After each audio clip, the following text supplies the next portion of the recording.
Aidilfitri. Wah, tak lama lagi dah nak raya ni. Masa raya ni jugalah ramai di antara kita yang akan menyediakan minuman manis untuk dinikmati bersama lauk raya. Betul tak? Jadi saya nak kongsikan resepi minuman yang korang semua boleh nikmati. Bahan-bahan yang diperlukan untuk minuman tropical fruit punch ni bolehlah korang semua beli di pasar raya yang berdekatan dengan korang. Amalkanlah untuk selalu pilih bahan-bahan yang ada simbol HCS, lambang pilihan lebih sihat, semasa membeli belah di pasar raya.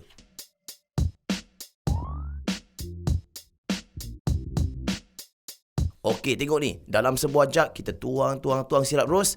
Letak sirap orange squash, jus nanas, jus limau dan air kelapa. Kacau dia semua sampailah campuran ni sebati. Bila dah selesai, perah daun pudina dan letakkan dalam 2 gelas. Korang letak ais, lepas tu tuangkan campuran tadi ke dalam kedua-dua gelas. Nampak selera kan? Belum habis lagi. Hiaskan minuman ni dengan nata di Coco. Nampak? Amboi, hari raya lah.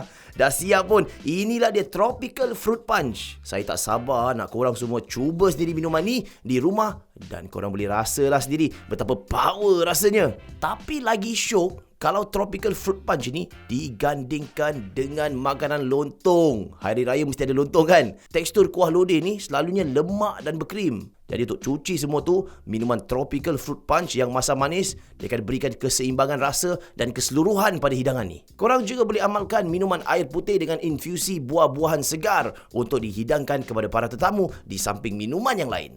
Kita dah cukup manis. Kurangkan, okey?